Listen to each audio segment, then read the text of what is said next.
The moment I turned the corner onto my street, I knew this was going to be one of those days. My stomach twisted with anticipation, and honestly, a little fear. Standing in front of me was the house I had been dreaming about for months. The one HOA Karen had been obsessively policing, warning everyone in the neighborhood to stay away. She had claimed it was off limits, that it violated some arbitrary rule she'd invented, and even tried to intimidate potential buyers. But here I was, keys in hand, ready to move in.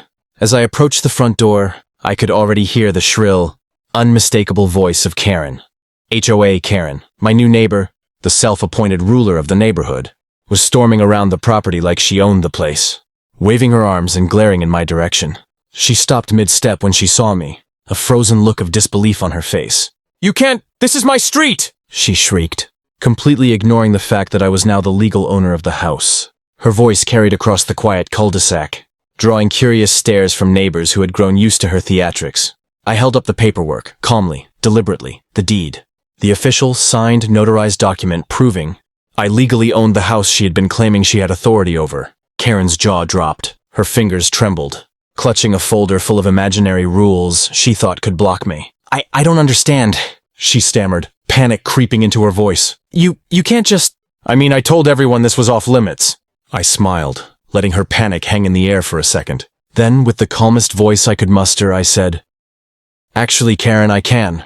And I did. These are my keys, my house, and my street to enjoy, legally, fully, and without interference." She flailed her arms, gesturing wildly, trying to make a scene, but the neighbors were already whispering, some even shaking their heads, because Karen's reputation for overstepping boundaries was well known. It was almost surreal, watching someone melt down in real time, knowing that there was nothing they could do to stop what had already been done. As I unlocked the front door, she lunged forward, as if proximity could magically reverse ownership. I stepped inside, leaving the door wide open, making my presence and my victory abundantly clear. Every room I walked into was a quiet celebration of patience, persistence, and the undeniable power of paperwork. Karen's shrieks echoed outside as I started to arrange my things, her fury turning into incoherent babble. She had underestimated me, the law, and reality itself, and as I set down my first box of belongings, I knew this was only the beginning. By the time I had set down the last of my moving boxes, Karen had completely lost it. I could hear her pounding on the windows and shouting at the neighbors who were beginning to peek over fences. She was livid, but more than that, she was frantic, her carefully constructed aura of authority crumbling before my calm, measured presence. She marched right up to my front yard, pointing fingers as if waving a wand could make my ownership vanish. "This isn't over!" she screamed. "I will make sure you regret moving here!" I stepped outside, holding the deed in one hand and my keys in the other. "Karen," I said, voice steady, "this house is mine. Every inch. The paperwork doesn't lie. You can scream all you want, but it won't change that fact." Her face turned bright red, and she waved her arms so wildly it looked like she might take flight. I could almost see the gears in her brain grinding, desperately searching for a loophole, a rule, anything that would let her regain control. But there was nothing.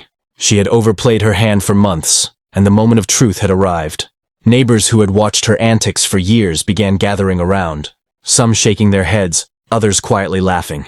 Karen's fury seemed to intensify with every witness. She began rattling off a list of violations and neighborhood rules she insisted I was breaking. It was a mix of nonsense and personal vendettas, all thrown at me with increasing desperation. I simply smiled, responding with the only thing that mattered: facts. "All of these rules you're citing," I said, holding up the deed, "are irrelevant. I own this house. It's legally mine. You have no authority here." Karen's meltdown shifted from anger to panic. She tried to storm over to the door, but the crowd of neighbors politely but firmly blocked her path.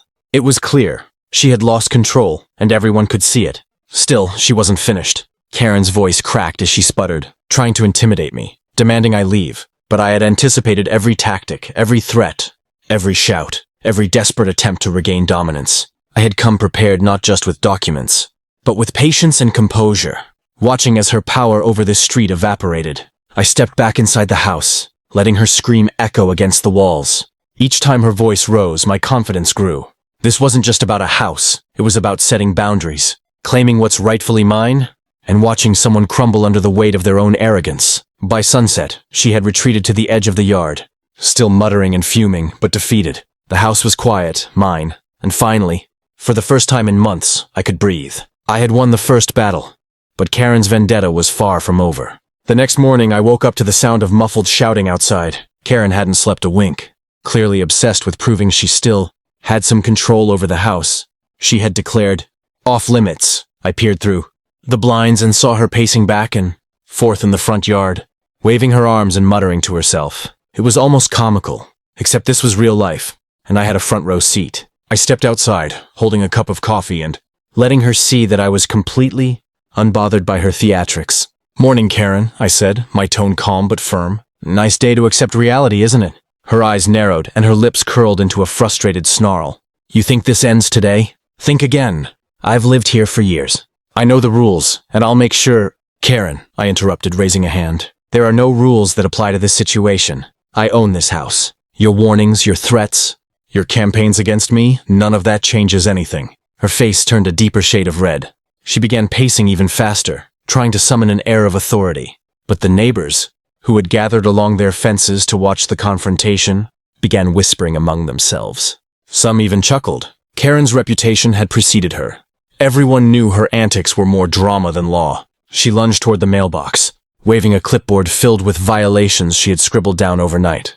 I calmly walked over and held it, skimming the list. None of it made sense legally or logically. It was just a collection of personal vendettas she had invented. "See, Karen," I said, pointing to the first item. "This is meaningless. This house, this street, this property, all mine. I did the work, I paid the price, and I followed the law. You can scream, wave your arms, or knock on doors, but it won't change that." Karen's voice cracked as she tried to argue, but the neighbors had begun taking subtle sides. Some shook their heads at her, others gave me supportive nods. She looked around, realizing her audience no longer feared her. The power she thought she had was slipping, and with every failed threat, her meltdown intensified. At that moment, I realized something important. Karen's rage wasn't just about the house. It was about control, about the illusion of power she had clung to for years. And now that illusion was shattering in front of everyone. I took a deep breath and stepped back, letting her flail. There was no need to escalate, no need to argue. The house, the neighborhood, and the law were on my side. I had won the most important battle, the one for sanity and authority, and Karen was powerless to stop it. As the sun dipped lower, Karen retreated once again, muttering threats and shaking fists, while I stood in the doorway, calm, victorious, and ready for whatever came next. The following morning, the street was unusually quiet. The chaos of the previous days seemed to hang in the air like a storm, cloud waiting to break. I stepped outside, ready to enjoy a peaceful moment in my new home. But of course, Karen had other plans. She appeared at the end of my driveway, clutching a thick stack of papers and waving them, like a white flag of desperation, though her expression was anything but peaceful. "This is not over!" she screamed, her voice cracking as she tried to assert authority one last time. "I have rules. I have connections. You can't just take over." I walked toward her slowly, keys in one hand, coffee in the other. I didn't need to shout. I didn't need to argue. The deed in my hand said everything that needed to be said. "Karen," I said calmly, "you've had your chance. This house is legally mine. Your rules, threats, and attempts to intimidate me are meaningless." Her eyes darted frantically, searching for support from neighbors, the HOA, anyone who might back her up.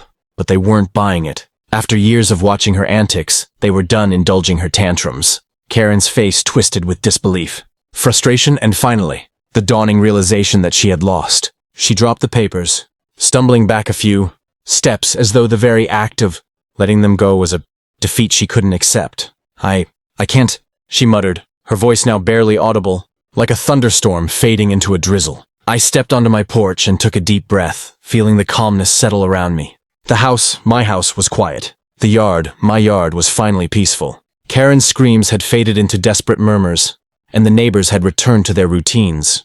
Relieved that sanity had returned to the street, I set down the last box inside the house, letting the weight of victory sink in. This wasn't just about owning property.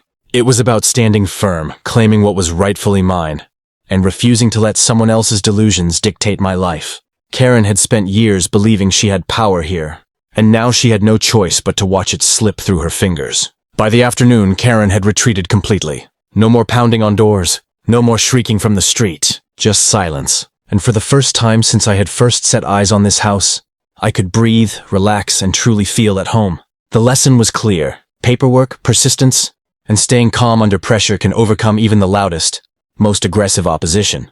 Karen's meltdown had been spectacular, but it was ultimately futile. I had won, and as I stood at the window, looking out at my new home and my peaceful street, I knew this was the start of a new chapter.